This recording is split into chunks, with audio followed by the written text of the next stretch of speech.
o desenrolar, o desencadear desse estado, desse espectro, ele pode gerar riscos, ele pode gerar danos mais tarde irreparáveis.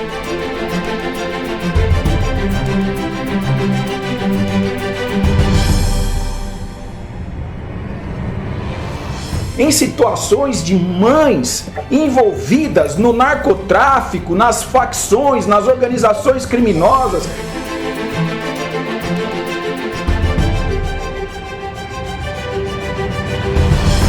Valendo-se deste benefício, livraram-se soltas.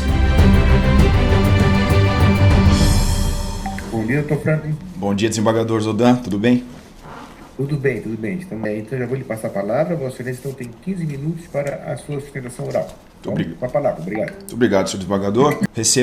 Desembargador Antônio Zodan, receba as homenagens da advocacia. Confesso que, vendo o doutor Valdir fazer essa sustentação oral, me senti saudades de estar presencialmente aí. Quem sabe numa próxima nos veremos aí, para poder sentir esse calor e essa boa energia que acontece nessa Câmara. Estendo os meus cumprimentos aos demais membros desse fracionário, enaltecendo aqui o trabalho do eminente relator, desembargador Luiz César Schwartz. Receba, desembargador. Vossa Excelência sabe o quanto esse defensor tem apreço por Vossa Excelência. Também estendo essas homenagens ao desembargador Luiz Neri. E, por último, não menos importante, de igual importância, saúdo também o doutor procurador de Justiça, eminente procurador Hernani Dutra, na pessoa do secretário Dr. Ivan, saúdo também todos os presentes, os colegas advogados, e muito bom dia a todos. A situação aqui, senhores desembargadores, eminente relator, o objetivo deste habeas corpus, ele tem um objetivo único, ele é bem enxuto, e nesta extensão eu decupo os argumentos defensivos aqui em pelo menos 5 pilares, de modo que 4 deles presentes na peça e o último, que falarei ao final da minha fala, trazendo assim com base em situações que já aconteceram na comarca principal, né, em primeiro grau, e em que pese não entendemos pelo não conhecimento do meu último argumento,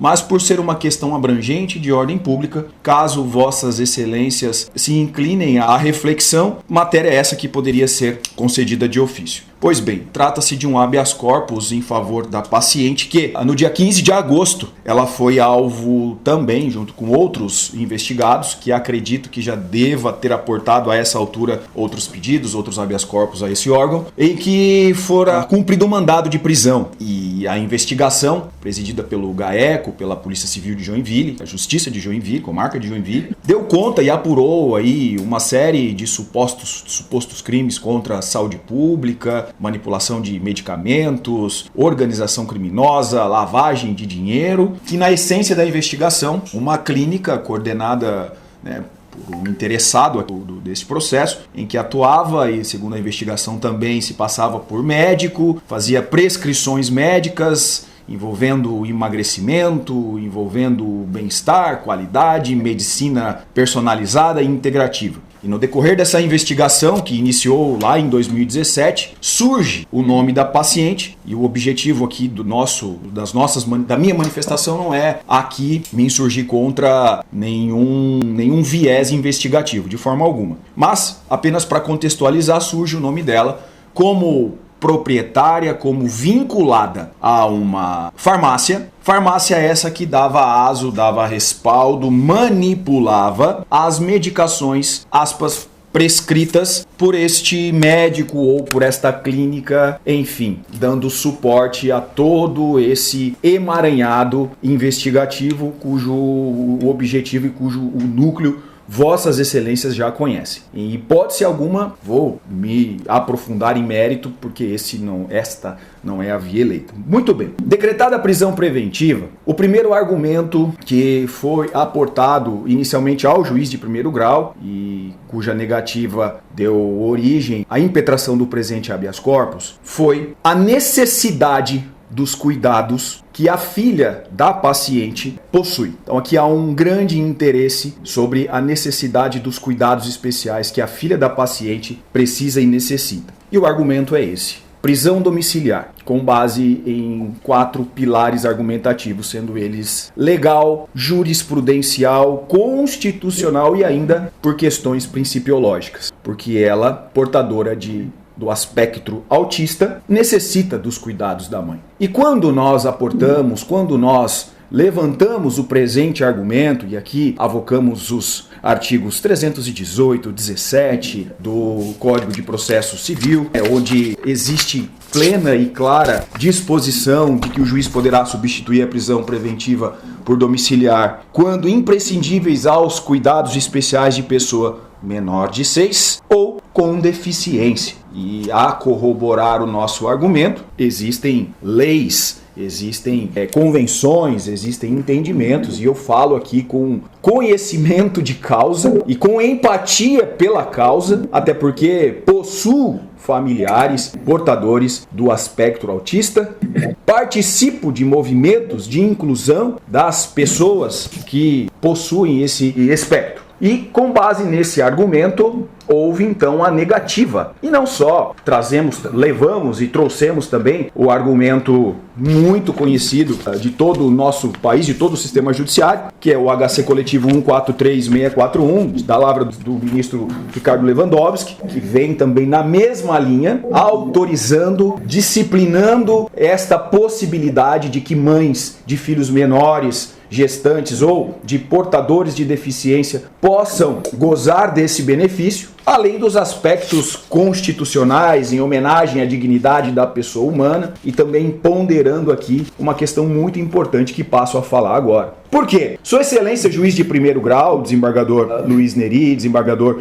Antônio Zoldan e o eminente relator, quando afasta, quando refuta, quando indefere o nosso pedido, com todas as vênias, ousamos aqui de forma técnica a nos insurgir sobre a forma, sobre o argumento trazido para refutar a nossa manifestação. Porque inicialmente ele traz que a defesa não logrou êxito em comprovar ser a mãe a única responsável a prestar os cuidados da filha. E numa manifestação, diria que dialética, resgata uma viagem anterior que a mãe faz, que teria ido na ausência da filha, e emenda com o fato dela, portadora do espectro, ser maior, ser estudante, acadêmica, fazer faculdade e ser apta à rotina do dia a dia de uma pessoa, não vou dizer normal, mas uma pessoa que não possua esse aspecto. Data vênia, eu ouso assim incisivamente me insurgir, porque independente de qualquer coisa, independente da gravidade do fato, independente da situação que envolveu a investigação, precisa ser contemplado sim a necessidade dessa moça. Todos nós principalmente nós que participamos desse ativismo em prol da inclusão, em prol da melhora, em prol dos benefícios aos portadores de autismo, sabemos o quanto estes transtornos de ansiedade manifesto, o quanto este quadro, ainda que seja de grau 1, ele pode evoluir para um grau 2. E sim, se a mãe viajou, era um cenário diferente, um fato, um momento sazonal em que de fato poderia alguém, um parente, prestar todos os cuidados. Hoje, nas videochamadas, nessa presença digital, nem se compara, se mostra desproporcional, desarrazoado mensurar uma prisão preventiva, um afastamento total e por tempo indeterminado da genitora que sim presta os cuidados, monitora o passo a passo, fomenta a inclusão da filha, até por orientação psicológica, científica, médica, para que envolva ela sim nas atividades cotidianas. É uma realidade essa instalada totalmente diferente daquela trazida por Sua Excelência quando refutou os nossos argumentos. A imprescindibilidade, desembargador Luiz César, eminente relator, da presença da genitora numa situação dessa, ela é presumida. O desenrolar, o desencadear desse estado, desse espectro, ele pode gerar riscos, ele pode gerar danos mais tarde irreparáveis. E aqui, com experiência de causa, nós nós já advogamos, vossas excelências também já se depararam aí em situações de mães envolvidas no narcotráfico, nas facções, nas organizações criminosas, envolvidas em crimes, quiçá às vezes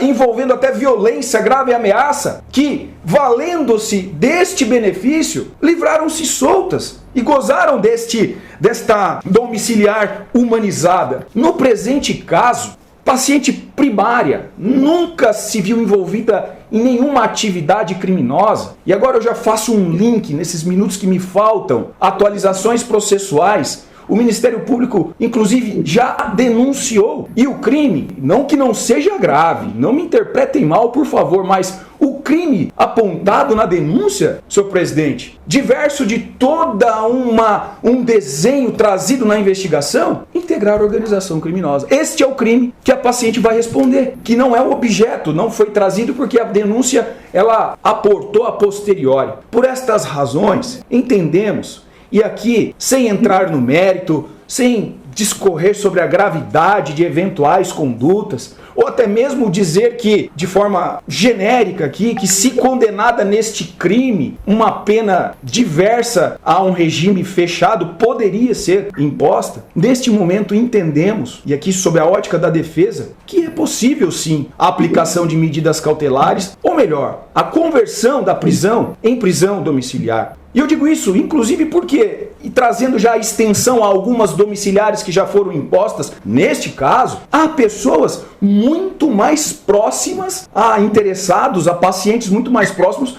ao epicentro da investigação. 2 minutos, doutor. Obrigado, excelência.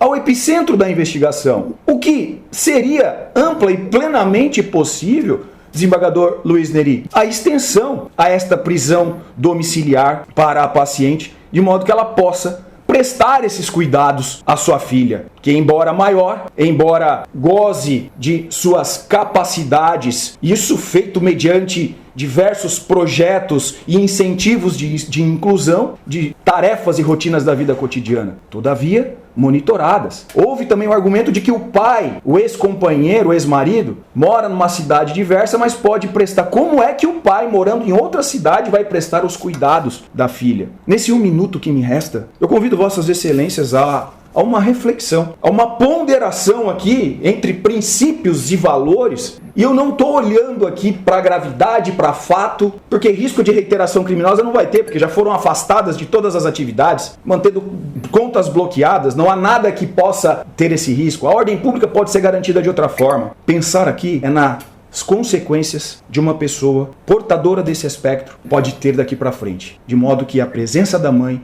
é imprescindível. Nesta linha, e aqui nos últimos segundos que me restam, e agradecendo a atenção de vossas excelências que ouviram atentamente esses argumentos, cientes de que os votos já foram distribuídos, peço a concessão da ordem. Muito obrigado, senhores desembargadores. Até uma próxima. Devolvo a palavra para ouvir os votos. Muito obrigado pela sua presença e desejo um bom dia. Eu que agradeço, senhor presidente. Até a próxima. Desejo aos senhores e os presentes também um excelente dia de trabalho. Até logo.